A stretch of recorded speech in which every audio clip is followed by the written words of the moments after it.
Vozes que cantam, vozes que curam, vozes que conduzem ao coração. O caminho mais longo que existe é entre o cérebro e o coração. Você já deve ter ouvido essa frase, porque isso é verdade. Demorei um pouquinho para voltar, mas estou aqui para contar para vocês como é que foi essa experiência de forma bem resumida, porque foram 9 dias em jejum, em silêncio, e foram muitos aprendizados.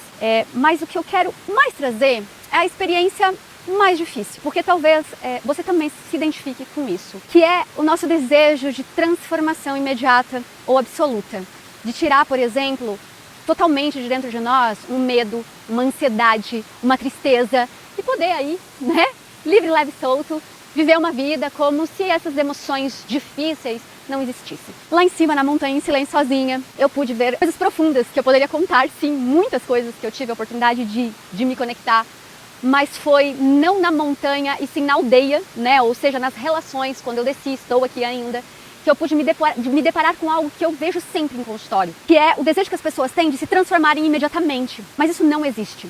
Porque, segundo o Dr. Joe Dispenza, de Quebrando o Hábito de Ser Você Mesmo, a gente precisa primeiramente se conectar com aquilo que existe em nosso corpo, os padrões neurais, por isso a distância entre o cérebro e o coração. E a gente precisa reconhecer que esses padrões são hábitos da nossa estrutura neurobiológica, talvez de anos, 5, 10, 15, 20, 30 anos.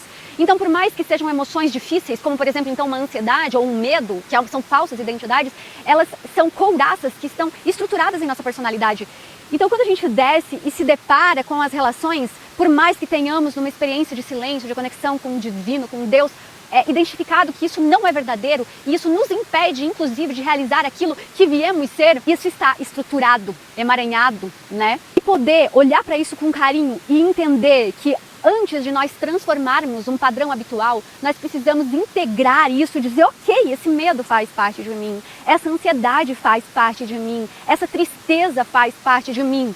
E aí então dizer, ok, isso faz parte de mim. E o que eu quero no lugar desse medo? Eu quero coragem? No lugar da ansiedade, calma? No lugar dessa dúvida, decisão? O que é ser uma pessoa corajosa versus uma pessoa medrosa? O que é ser uma pessoa calma versus uma pessoa ansiedade? Quem sou eu, calma? Quem sou eu, corajosa, por exemplo? E essa transição de algo que talvez você não goste da sua identidade, da sua falsa identidade, mas que é você rumo àquilo que você realmente gostaria, coragem, decisão, calma, é o processo da aldeia, ou seja, das relações do dia a dia. Isso é a estrada, isso é o caminhar, e isso é o que realmente arranca do nosso coração, da nossa alma, os nossos verdadeiros dons, talentos e capacidades. A gente não recebe anjos cantando nossos dons, talentos e capacidades. Nossa, esses são seus dons, agora você não tem mais medo, não tem mais ansiedade, não tem mais dúvida, seus dons são esses e agora você vai. Não é assim. Os nossos dons, eles são talvez como um ouro em pedra, nós precisamos minerar ele, nós precisamos tirar ele lá de dentro e ele precisa da fusão, ele precisa do calor. E esse calor é a estrada, é a nossa decisão de realmente arrancar de dentro.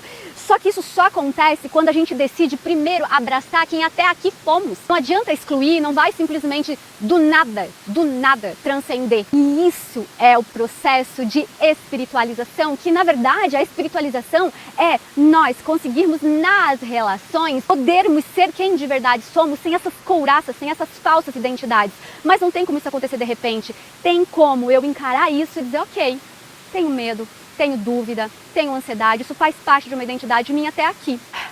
Ok, o que eu quero no lugar disso? Ensaiar isso, para então nas relações buscar se tornar isso. E aí sim, daí nascer os dons, talentos e virtudes e capacidades, porque é nessa busca nessa busca individual e intransferível, que é de cada um, de realmente viver e ser aquilo que verdadeiramente somos, que nós precisamos, nesse calor, trazer isso afora. Então não existe o de repente, nem para mim, que fiquei 9 dias, podia ficar 13, que é o próximo passo, para os buscadores como um todo, nem para você e nem para ninguém.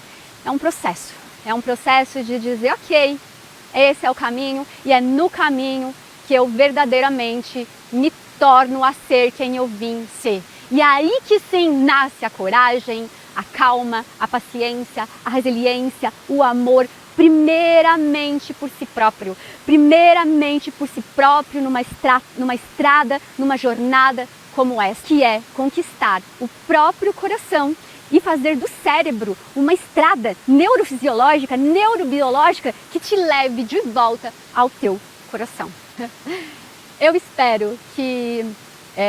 eu realmente não sabia como compartilhar com vocês 9 dias e tudo isso de uma forma concisa, de uma forma resumida, porque é muito profundo. E eu gostaria de trazer algo que não é só meu, que é nosso, que é a nossa estrada de vencermos a nós mesmos e vivermos melhores e mais felizes.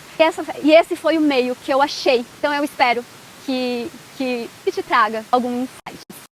Então é isso, muito obrigada. Quero agradecer a todas as mensagens e dizer que foi muito bonito, mas também muito real. Porque como o Mestre Jesus nos ensinou, ame o teu próximo primeiro, né? E quem é o mais próximo de ti? É tu mesmo. E o nosso maior desafio é conquistar o nosso próprio coração. Amar a nós mesmos como somos, imperfeitos. Então, esse é o presente que eu trago desse retiro para todos nós.